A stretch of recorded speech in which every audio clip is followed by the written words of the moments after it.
El día de hoy ya sabemos que continuamos nuestra serie acerca de la vida de David.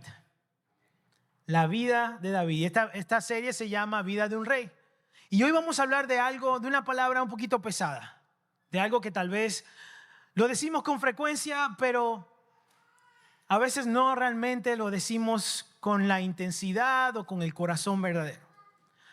Cuando nosotros pensamos de la palabra perdón, cuando pensamos en esa palabra perdón, ¿cuáles son las cosas que llegan a nuestra mente? Tal vez dolor, tal vez traición, tal vez engaño, tal vez venganza o rencor o alguna especie de dolor, porque cuando pensamos en perdón sabemos de que es que tenemos que perdonar una falta que nos hicieron a nosotros, ¿verdad? ¿Cuántos han cometido un error que han necesitado perdón? Ok, muy bien, ok, está bien. Entonces no solamente fui yo, muy bien. Así que siempre que pensamos en esa palabra de perdón, siempre pensamos en el ¿por qué? ¿Por qué hay que perdonar la falta que me hicieron? Y yo creo que Dios quiere a veces librarnos de la esclavitud que causa el perdón por los sentimientos que crea. Déjenme le repito lo que acabo de decir ahí.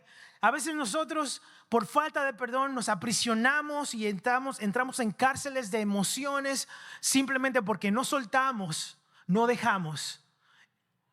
Ese disgusto, esa amargura que sentimos porque se nos hace tan difícil perdonar. Y a veces sí decimos de la boca para afuera, te perdono. Pero en el corazón todavía hay como falta, como algo. Usted no sé si le ha pasado. Mire, en la casa, yo creo que tal vez sea mucha información, pero en la casa, yo porque no he comprado un detergente, pero en la casa nosotros tenemos una nevera que tiene una mancha. Y yo he tratado de limpiar esa mancha con diferentes cosas, menos con lo que necesito. Porque lo que pasa es que no he ido a la tienda a comprar lo que necesito. Y yo sé lo que necesito. Pero yo le echo agua, no se quita con el agua obviamente. Le he echado muchas cosas, pero no le he echado lo que necesita. Y la mancha sigue ahí. Yo llego a la casa y me mira, yo la miro y nos saludamos. Ya casi somos bueno, ¿cómo estás? Ahorita te quito y aquí estoy todavía. No pasa nada. Y a veces el perdón es de la misma forma, porque nosotros tratamos de perdonar de la boca para afuera y decimos cosas, pero no hemos todavía hecho lo que era necesario. No todavía hemos alcanzado ese lugar que se necesita para que al perdonar genuinamente nuestro corazón entonces haga, como decimos, borrón y cuenta nueva. David estaba siendo perseguido por una persona que quería matarlo, una persona muy querida para él. Y él estuvo yendo a diferentes lugares y esto pasó varias veces en su vida. Y David no lo odiaba, pero sí estaba muy dolido. Y en varias ocasiones Dios le dio la oportunidad para que le quitara la vida. Y yo creo que Dios lo hacía como probándolo. Pero en ninguna de las veces que David tuvo la oportunidad de quitarle la vida, lo hizo. Y tal vez algunos de ustedes saben a quién me estoy refiriendo, y otra vez a Saúl. Así que quisiera que vaya conmigo a 1 Samuel capítulo 24, versículo 4. Y vamos a estar hablando el día de hoy acerca del perdón. 1 Samuel 4, 24. Y dice así: ahora es tu oportunidad. Los hombres le susurraron a David: hoy el Señor te dice, te aseguro que pondré a tu enemigo en tu poder para que hagas con él lo que desees. Entonces David se le acercó sigilosamente y cortó un pedazo del borde del manto de Saúl. Pero comenzó a remorderle la conciencia por haber cortado el manto de Saúl. Y les dijo a sus hombres: que el Señor me libre de hacer tal cosa a mi señor el rey. No debo atacar el ungido del Señor, porque el Señor mismo lo ha elegido. Entonces David contuvo a sus hombres y no les permitió que mataran a Saúl. Después de que Saúl saliera de la cueva para seguir su camino, David salió y le gritó: mi señor el rey. Cuando Saúl miró hacia atrás, David se inclinó hasta el suelo delante de él. Entonces le gritó: ¿por qué le haces caso a la gente que dice que quiero hacerle daño? Este mismo día puede ver con sus propios ojos que no es la verdad. Pues el Señor lo puso a mi merced allí en la cueva, y algunos de mis hombres me dijeron que lo matara, pero yo le perdoné la vida. Pues dije: nunca le haré daño al rey, él es el ungido del Señor. Vamos a dejarlo ahí. Señor Jesús, te damos gracias otra vez por tu palabra. Gracias por tu presencia, Señor, en tu casa aquí. Te amamos, te adoramos, Señor. Gracias porque tú nos permites disfrutar de ti, Señor Jesús, de tu presencia caminando entre medio de nosotros, Señor, y aún también en tu palabra. Te pido, Señor, que nuestros corazones se preparen para recibir lo que tú quieres hablarnos el día de hoy, Señor. Te pido, Dios, que quite toda distracción, Señor, rompa todo pensamiento contrario, Padre, que quiera impedir que recibamos lo que tú tienes para nosotros en este día. En el nombre de Jesús. Amén y amén. Y quisiera darle un poquito de contexto desde la última vez que hablamos hasta este punto. Después de matar a Goliat, David fue celebrado muy grande por su victoria. Cuando llegó al pueblo, la gente decía, Saúl mató a sus 1000, pero David mató a sus 10,000. Y la gente pues hacía mucha algarabía y mucha fiesta por lo que acababa de pasar. Después de la derrota de Goliat, David todavía continuó en el ejército. Incluso Saúl le pidió que se quedara en el ejército. Y esta parte de su vida es donde él se encuentra perseguido, porque ha pasado el tiempo ya, y durante ese tiempo Saúl ha comenzado a sentirse celoso. La gente cree que desde el momento que peleó, no la gente cree, perdón, los eruditos, no cualquier gente, los eruditos o los historiadores creen que desde el momento que él peleó con Goliat hasta este momento que está siendo perseguido por Saúl, pasaron aproximadamente unos 5 a 7 años. Así que ya él tenía tiempecito en el ejército y la gente lo conocía. Y eso mismo había causado la incomodidad de Saúl porque él había comenzado a crear fama. Pero no era fama mala, al contrario, era una muy buena fama, era un líder muy confiable. Muchos ya sabían que él había sido elegido por el Señor para ser el siguiente rey de Israel. Así que a Saúl no lo seguían las personas como estaban siguiéndolo a David. La gente quería, incluso David tenía un grupo de soldados que peleaban con él y para él, que le llamaban los valientes de David. En unas cuantas semanas vamos a hablar acerca de ellos. Pero lo que quiero que veamos es de que por esta razón de que David estaba empezando a tener esta fama y estaba empezando a llevarse tan bien con el pueblo, y la gente sabía de que él era el siguiente rey, entonces Saúl vez tras vez se sentía celoso, se sentía incómodo, porque Saúl no quería soltar el reino. Saúl ya sabía que había sido desechado y él no quería soltar todavía lo que ya había sido ungido David para hacer. Así que lo perseguía con el plan de matarlo y quitarle la vida, aún sabiendo de que Dios lo había ungido. Y entonces, en esta ocasión, va saliendo Saúl a perseguir a David en el desierto de Engadi y entra a una cueva. En Engadi, si ustedes, por ejemplo, buscaran en Engadi, hay muchas cuevas y hay arroyos en el área. Pero él entra a una de esas cuevas y él no sabía de que David y sus hombres estaban más al fondo de la cueva. Para no entrar en detalles, dice la Biblia que Saúl entró ahí para cubrirse los pies. En otras palabras, para hacer sus necesidades, dicen otras versiones. Ahí lo voy a dejar porque no quiero entrar en detalle de qué pasa, ¿verdad? Entonces, en el momento que estaba David dentro de la cueva y entra Saúl, los hombres se dan cuenta que Saúl entró y le dicen lo que acabamos de leer: hey, Dios te acaba de entregar a tu enemigo en tus manos. Ahora tú puedes ir y matarlo. Entonces yo creo que a David le dio un poquito como de tentación de, ok, este es el momento. Pero al mismo tiempo él sabía dónde estaba su corazón y quién era Saúl. Así que él fue poco a poco hacia donde estaba Saúl y en vez de matarlo le corta un pedazo de su manto, de su vestidura de rey. Y bueno, me imagino que Saúl terminó, se paró y se fue caminando. Pero una de las cosas que me pasó, que me pareció muy interesante, es de que David le dijo a sus hombres: Dios me libre de ponerle la mano al ungido de Dios. O sea, aún sabiendo de que David estaba siendo perseguido por Saúl para quitarle la vida, para matarlo, no era para decirle: hey, hola, ¿cómo está? Ni nada de eso. La razón que Saúl lo estaba persiguiendo era para matarlo. Saúl odiaba a David. La única forma de uno querer el deseo de la muerte de otra persona es obviamente porque ya lo odia, no lo ama.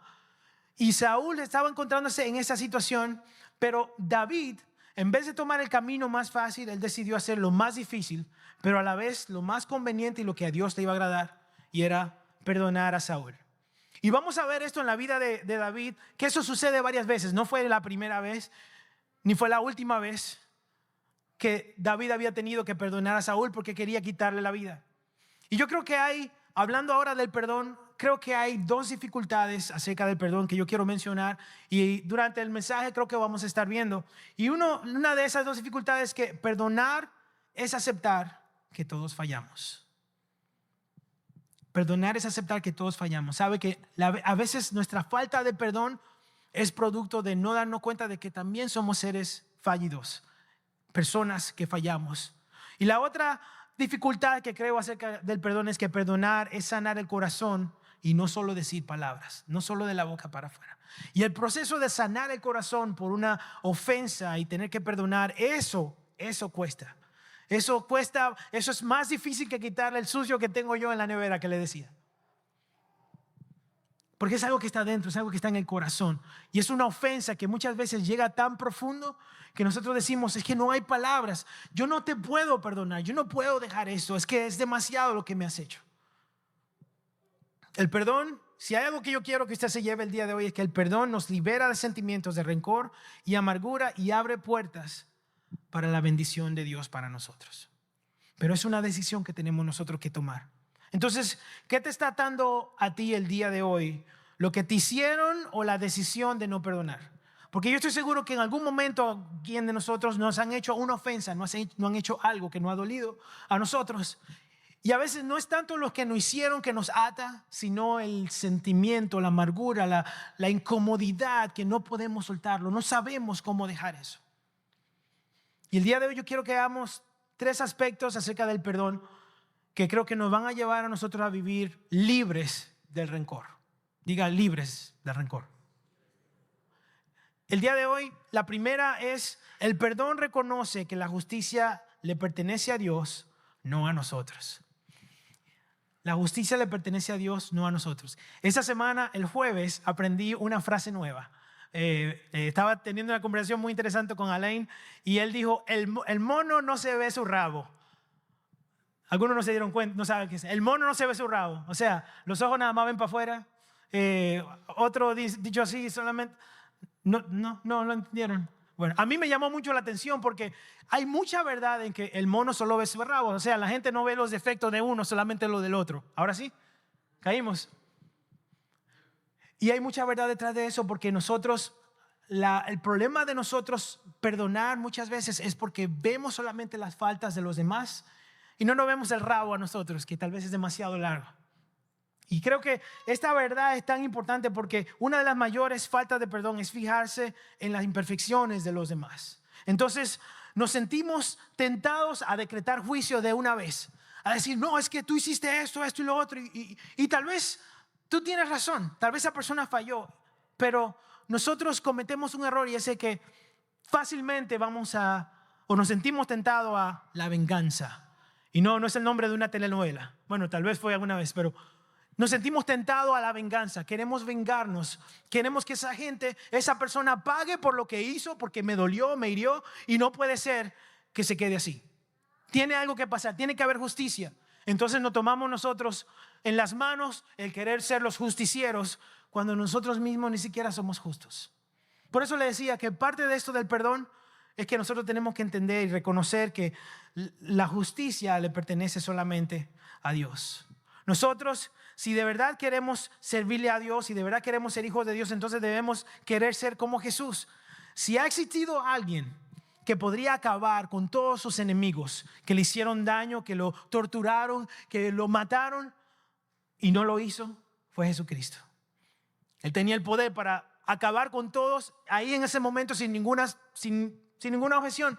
Dios hecho carne tenía el poder para hacerlo, pero Él no lo hizo porque Él prefirió llevar el castigo nuestro, la justicia que deberíamos haber recibido por nuestras faltas, la llevó Él. ¿Y sabe qué recibimos nosotros? Perdón. Nosotros fuimos perdonados y alguien más llevó la consecuencia de nuestro pecado. Eso fue lo que hizo Jesucristo. Así que no está en nuestras manos hacer la justicia. Tenemos que saber que está en las manos de Dios. Y parte de perdonar a alguien es entender de que esa persona, como dicen, le viene lo suyo, pero que no venga de ti, deja que venga de Dios. Porque nosotros somos injustos también. Si la ofensa tal vez sea legítima y merece justicia, no tratemos nosotros de ser los justicieros, porque somos personas que también somos injustos. Dejemos todo en la mano de Dios. La mejor venganza, El mejor justiciero, la mejor justicia viene de Dios, de nadie más. A Dios no se le olvida lo que le hacen a sus hijos, sea bueno o sea malo. Dios tal vez deje que pase el tiempo por algún propósito específico, pero a Dios no se le pasa ninguna cuenta. Y Él persigue las maldades de las personas que le hacen daño a su pueblo, generación tras generación tras generación. Así que meterse con Dios y con los hijos de Dios no es cualquier cosa. Dios paga a cada quien como debe. Dice Jeremías 17:10, yo Jehová que escudriño la mente, que pruebo el corazón para dar a cada uno según su camino, según el fruto de sus obras. Dios paga según el fruto de sus obras. Y como le decía, puede ser algo bueno, porque el Señor bendice a los que nos bendicen, a los que bendicen a su pueblo, pero también maldice y juzga a aquellos que van en contra de nosotros. Y aunque no veamos en este momento, en el momento que quisiéramos, la paga de esa falta a nosotros, no se le olvide que Dios sí la está viendo y a Dios no se le olvida nada. Y hay consecuencias. Y el Señor es el mejor para traerla en el momento preciso y específico. Y tal vez tú me digas, Frankel, pero es que tú no sabes lo que yo he vivido. Tú no sabes el daño que me han hecho. Tú no sabes el dolor que me han causado. Y tal vez sí tengamos cierta razón, cierto punto de que las personas que nos hicieron daño tal vez necesiten un escarmiento, necesiten que le paguen, que le pase algo, tal vez, pensamos nosotros. Pero la diferencia entre esa persona y tú es que pecaron diferente, pero siguen siendo pecadores. ¿Me doy a entender? O sea, no hay mucha diferencia entre la persona que te ofendió y te faltó a ti que tú mismo, porque tú también eres un pecador. Simplemente y claramente tú pecas tal vez diferente, pero seguimos siendo pecadores.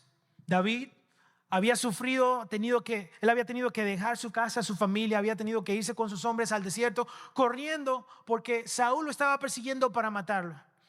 Y Saúl, sabiendo que podía matar o que quería matar, a David, David no tuvo eso en cuenta para tener como represalia el pagarle de la misma forma. La única razón que Saúl tenía para perseguir a David era de que él iba a continuar o iba a ser el siguiente rey de Israel y que Dios estaba con él y ya no estaba con Saúl. Y esa amargura llevó a Saúl a no querer ceder su trono en ningún momento hasta que, bueno, más adelante veremos la muerte de Saúl. El día de hoy obviamente no, pero creo que David se sintió tentado a matar a Saúl en ese momento, pero no lo hizo. Creo que él reaccionó rápidamente y se dio cuenta, porque cuando él le cortó el borde de la túnica, él le dio remordimiento. Él se dio cuenta como que la túnica, porque sí era así, es símbolo de autoridad. Y él sabía de que Saúl estaba en el trono y él era el ungido de Dios. Y el reino de las personas que son ungidas por Dios, solamente la muerte se lo debe o se lo puede quitar. Entonces, él sabía de que no era en sus manos que estaba el quitarle la vida al ungido, porque él todavía había sido una persona que Dios había elegido para liderar a su pueblo. Así que él sabe que eventualmente a Saúl le debe tener que llegar lo suyo. Dice que el Señor me libre de hacerle tal cosa a mi Señor el rey. No debo atacar al ungido del Señor, porque el Señor mismo lo ha elegido. Él reconoció que no era el lugar de pagar mal por mal, sino que eso es de parte de Dios. Y Saúl, entonces, uno puede pensar de que Saúl aprendió ahí tal vez la lección, porque si leemos más adelante, Saúl prácticamente dijo, oh, gracias por perdonarme la vida, etc. Pero 2 capítulos después, en el versículo 26, va otra vez a perseguir a David por la misma razón. Y esta no fue la única vez que David tuvo que perdonar a Saúl. Como le decía otra vez, en 1 Samuel en 1 Samuel capítulo 26 lo tuvo que hacer. Y David perdonó a Saúl por perseguirle y tratarle de matar. Y en el capítulo 26 vemos otra ocasión, donde en este caso Saúl está en el desierto de Zif y todo su ejército está, ya es al anochecer, están acostados, están durmiendo. Y David va al campamento otra vez porque quiere probar una cosa. Y quiero que veamos y pongamos atención aquí, porque el deseo de David de que entienda a Saúl, de que él ha tenido las oportunidades de matarlo, pero él ha optado no hacerlo, porque quiere que vea de que en su corazón no está ese odio ni ese deseo de dañarle a él, de hacerle esa falta a él. Dice en 1 Samuel 26, versículo 7, dice: entonces David y Abisai fueron directo al campamento de Saúl y lo encontraron dormido con su lanza clavada en la tierra junto a la cabeza. Abner y los soldados estaban dormidos alrededor de él. Esta vez, sin duda alguna, Dios te ha entregado a tu enemigo, le susurró a Abisai, otra vez diciéndole: Dios te acaba de dar la oportunidad otra vez para que lo mates. Déjame que lo clave en la tierra con un solo golpe de mi lanza, no habrá falta darle dos. No, le dijo a David, no lo mates, pues ¿quién quedará inocente después de atacar al ungido del Señor? Seguro que el Señor herirá a Saúl algún día, o morirá de viejo o en batalla. El Señor me libre de que mate al que él ha ungido, pero toma su lanza y la jarra de agua que está junto a su cabeza y luego vámonos de aquí. Como decía, David sabía que él podía vengarse de Saúl en cualquier momento. Él sabía que podía quitarle la vida, pero David, aún siendo tentado para hacerlo, él no tomó la venganza en sus manos, porque él mismo dijo: bueno, Dios en algún momento o él se muere de vejez o se muere en una batalla o algo le pasa, pero no está de mis manos tener esa venganza. Y yo quiero que nosotros pensemos eso también cuando nos vengan a hacer una falla, que sintamos de que alguien tiene que pagar por eso. Cuando nos cortan, que vamos manejando y alguien se nos mete en el medio y uno dice: Señor, llévatelo, por favor, ahora. Y uno intercede como para que se lo lleve y no pasa nada. El Señor tiene lo suyo a su momento. Tal vez algo va a pasar, pero no está de nuestra parte el pagar mal por mal, porque nosotros también necesitamos recibir el perdón del Señor. Entonces, el verdadero perdón te enseña a reconocer que la justicia y la venganza le pertenecen a Dios. Soltar nuestro derecho a vengarnos libera nuestro corazón y demuestra madurez espiritual. A medida que crecemos nosotros nos damos cuenta que la gente que se nos cruza en el camino y que quiere ofendernos, mientras crecemos espiritualmente decimos: de eso se encarga Dios, vas a ver. Acúsalo con tu mamá, Kiko, ¿se acuerdan de eso? Bueno, acúsalo con Dios. Dios hará justicia. Así que perdonar es soltar mi derecho a vengarme y confiar en que Dios hará justicia. Perdonar es soltar mi derecho a vengarme y confiar en que Dios hará justicia. Entonces, ¿a quién quieres juzgar hoy en lugar de dejarlo en las manos de Dios? Si yo le dijera que pensara en esa persona que te ofendió, que te hizo daño, que te faltó, ¿buscaría venganza o confiarías en la justicia de Dios? ¿Qué haríamos nosotros? Como dice Francine Rivers, una escritora, dice: el perdón no es una opción, es una orden. Si no perdonamos, no podemos ser perdonados. El perdón no es un sentimiento, es una decisión. Nosotros decidimos perdonar a alguien. Y no es fácil. Obviamente va a doler, va a ser difícil porque alguien nos ha hecho daño. Pero teniendo en cuenta de que la justicia es de Dios, entonces de ahí nosotros podemos partir para decir: bueno, se me hace difícil perdonar, pero lo tengo que hacer, lo voy a hacer. Porque el que no perdona, a él no se le perdona. Y otro aspecto que quiero que aprendamos el día de hoy con relación a eso de una vez es que el perdón se demuestra en acciones, no en las palabras nada más. El perdón se demuestra en acciones, no solo en palabras. El perdón viene de una decisión. Cada decisión que nosotros tomamos tiene una acción. Y si decimos que vamos a perdonar a alguien, entonces esa decisión tiene que mostrarse, tiene que verse de que hemos decidido realmente perdonar a esa persona. Y yo sé que en algún momento nos han ofendido y tal vez nosotros hemos perdonado ya a alguien. Pero tal vez nos hemos encontrado con que sí hemos perdonado de la boca para afuera, pero todavía nuestras acciones no muestran como que hemos perdonado a esa persona. En el capítulo 24, David le corta el manto y luego lo muestra públicamente a Saúl y a todos los que estaban ahí. Yo quiero que vean lo que pasa, porque yo no sé si al leerlo rápido nosotros nos perdemos de esos detallitos. David no tenía que cortarle el manto y presentarlo públicamente. Él podía en algún momento enseñárselo a Saúl secretamente y decirle: mira, yo casi te mataba, y se lo podía poner en la mano. Pero David necesitaba y David quería que todo el mundo viera de que él tuvo la oportunidad de hacerlo, pero no lo hizo porque él lo perdonaba, no secretamente, él lo perdonaba públicamente de atentar en contra de su vida. Y nosotros somos llamados de esa misma forma, de que nuestro perdón sea sincero y vaya con acción. Entonces, ¿qué acciones son las que yo estoy hablando? Entonces, ¿cómo perdonamos verdaderamente a la gente, a los demás? Y yo creo que el perdón, para un perdón verdadero es necesario el Espíritu Santo. No lo podemos hacer sin el poder del Espíritu Santo.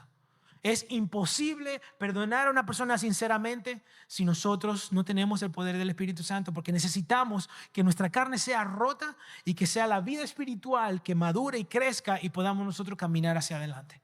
El perdonar verdaderamente tiene que dejarse sanar. Al perdonar verdaderamente es dejarse sanar por el Espíritu Santo. Eso le da lugar a que el perdón sea sincero. Entonces, cuando ofendemos o fallamos, queremos que el perdón para nosotros sea verdadero, sea sincero, porque todos hemos fallado en algún momento. Y cuando nos fallan o cuando fallamos nosotros, perdón, sí queremos de que la gente nos perdone, que tengan misericordia, que nos den un chance para redimirnos, porque nosotros sinceramente nos arrepentimos de lo que nos han hecho. Y quiero que nos pongamos de la misma forma del otro lado, cuando las otras personas nos fallan a nosotros. Esa persona tal vez sí quiere genuinamente recibir nuestro perdón.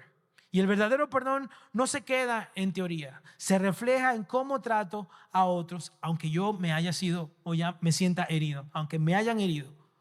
Se refleja en cómo trato a los demás. Entonces, ¿qué acciones muestran que el perdón es sincero públicamente? Y quiero compartir con ustedes rápidamente 5, antes de continuar. 5 acciones que creo que demuestran que el perdón realmente es sincero. Número 1 es, como le decíamos al principio, no vengarse. No vengarse, no tomar la justicia en nuestras manos, dejar que sea Dios que haga las cosas. Y a su tiempo Él lo hará. Número 2 es tratar con respeto. Tratar con respeto a la persona, porque aunque nos ofendieron, si decidimos realmente perdonar, entonces no lo vamos a tratar indiferente, vamos a tratarlo con respeto. También número 3, hablar con justicia. No difamar ni recordar las ofensas ante otros. Hablar con justicia es integridad, es compasión, eso es incluso si hubo un daño todavía.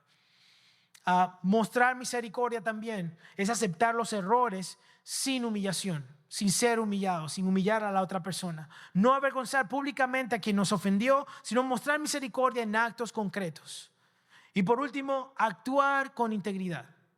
Seguir cumpliendo compromisos y responsabilidades, seguir marchando, mantener un trato justo y profesional sin usar la ofensa como excusa para actuar mal.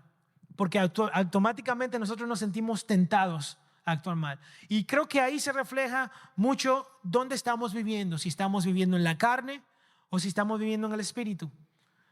¿Qué es lo primero que llega a nuestra mente, a nuestros deseos cuando nos ofenden, cuando nos hacen algo mal? Lo que sea que suceda en ese momento, creo que te va a demostrar a ti en dónde tú estás. Si estás en la carne todavía o si estás viviendo y queriendo vivir en el espíritu. Si tú retienes tu lengua, si tú caminas con templanza ante esa situación o esa humillación que tal vez te hayan querido dar. Entonces, no es que vamos a usar excusas de que todos somos imperfectos y por eso vamos a fallar y está bien que ofendamos. Porque una persona que realmente pide perdón cuando reconoce de que ha fallado, sabe que no debería repetir otra vez. Así que no es que va a decir que yo soy imperfecto y vuelvo una y otra vez. Si tú realmente estás pidiendo perdón, entonces tus acciones deben demostrar también que tú estás sinceramente pidiendo perdón. Si verdaderamente entendemos que todos podemos fallar y también que todos hemos recibido la gracia y el perdón, entonces, y esa gracia y perdón que no merecemos, entonces seremos más abiertos y más accesibles para perdonar. Le preguntaba, ¿a cuánto han ofendido aquí? ¿Verdad? A todos. Todos hemos tenido tal vez que perdonar. ¿Hasta qué extenso? ¿Hasta qué tan lejos hemos llegado para perdonar? ¿Se muestra que hemos perdonado? ¿Qué debemos dar para demostrar que nuestro perdón realmente ha sido genuino? ¿Qué debemos hacer? Entonces, cuando perdonemos públicamente, tomemos la decisión de no ser indiferente con la persona que nos ha ofendido. Eso es parte de crecer nuestra madurez, nuestra integridad, nuestra vida espiritual. El decir, ¿sabes qué? Yo sé que me ofendiste, pero yo no voy a tratarte indiferente. Si te voy a perdonar de verdad, entonces mi trato no debería ser diferente, no debería ser apático, no debería ser rechasivo, no sé si esa palabra existe, pero rechazante tal vez. Así que cuando perdonamos, sepamos que somos libres de los sentimientos de amargura que son causados por las ofensas. Cuando una persona ofende a alguien y esa persona retiene esa ofensa y esa amargura, es como que automáticamente es encadenado y esclavizado a una prisión de sentimientos de rencor que es muy difícil que esa persona salga, a menos que sea por el poder y la misericordia del Señor y que sea un perdón genuino que le dé a esa persona.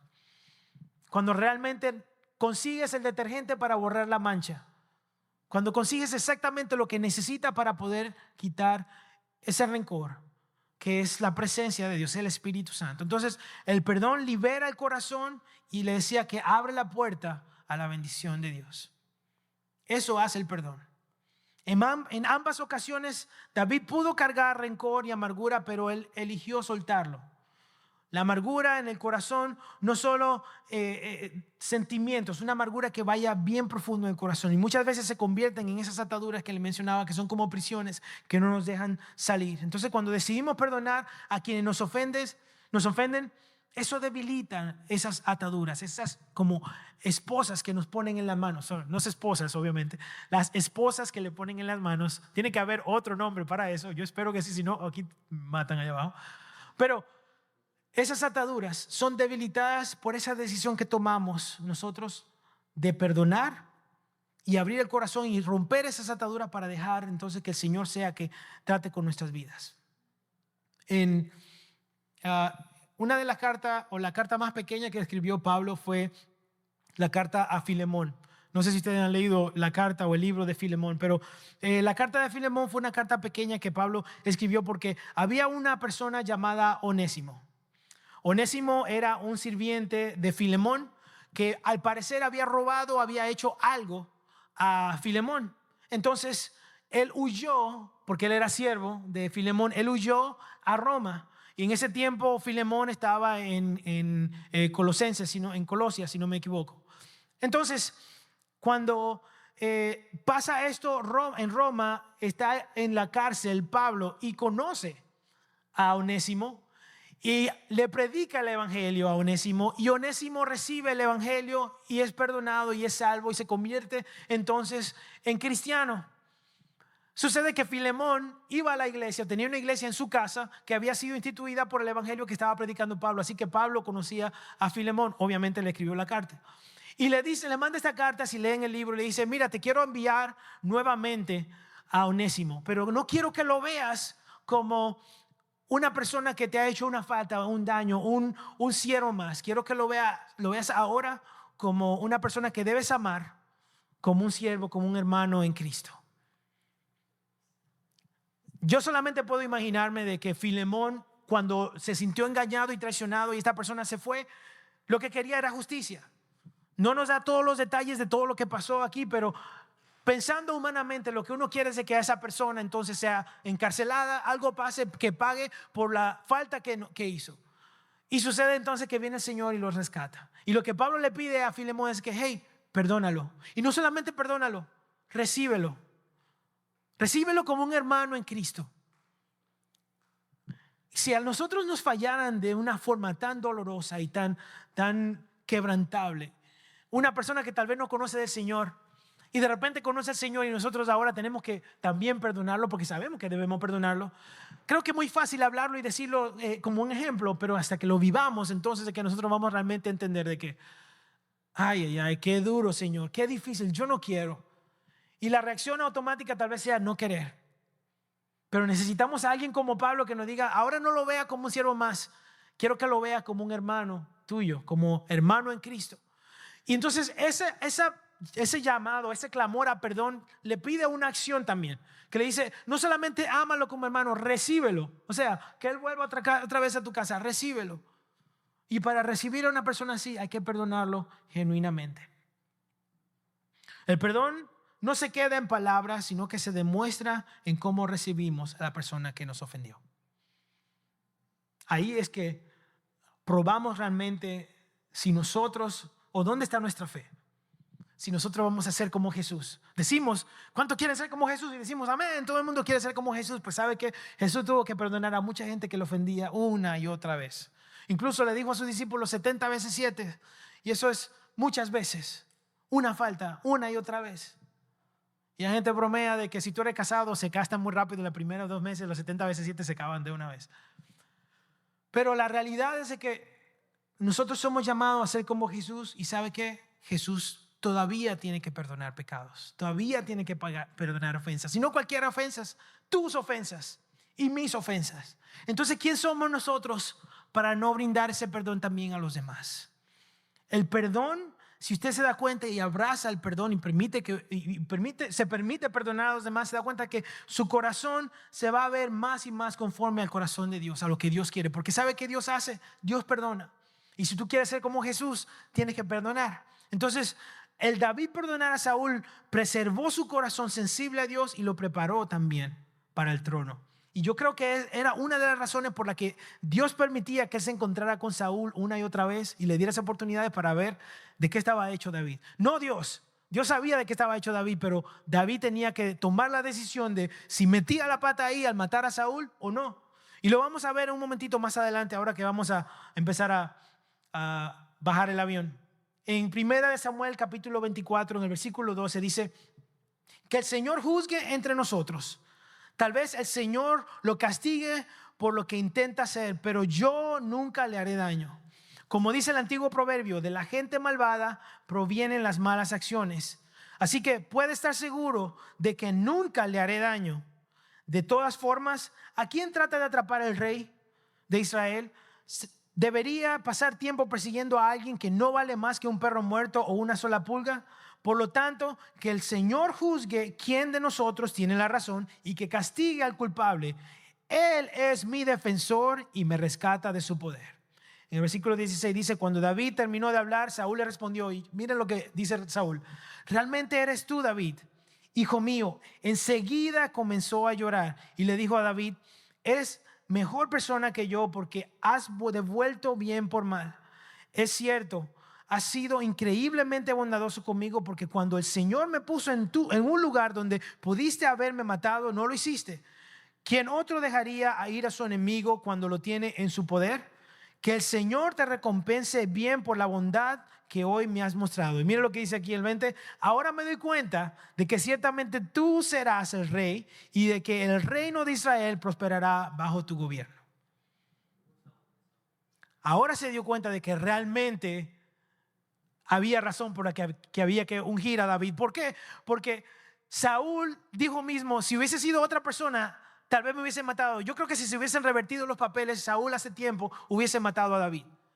Pero por eso es que es tan importante que hablemos del corazón de David, porque David tenía el corazón que a Dios le agradaba, un corazón conforme a Dios. Y eso es lo que Dios veía, de que él no iba a tener un corazón vengativo o vengador de esa forma, porque él sabía a quién Dios había ungido y Dios respetaba a Dios, y David respetaba la decisión que Dios había tomado al no quitarle la vida.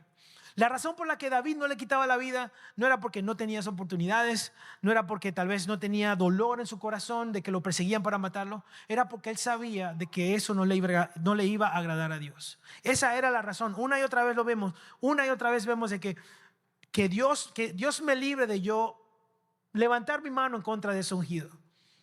Otra vez no era porque él no podía, era porque él respetaba lo que Dios había dicho que hiciera.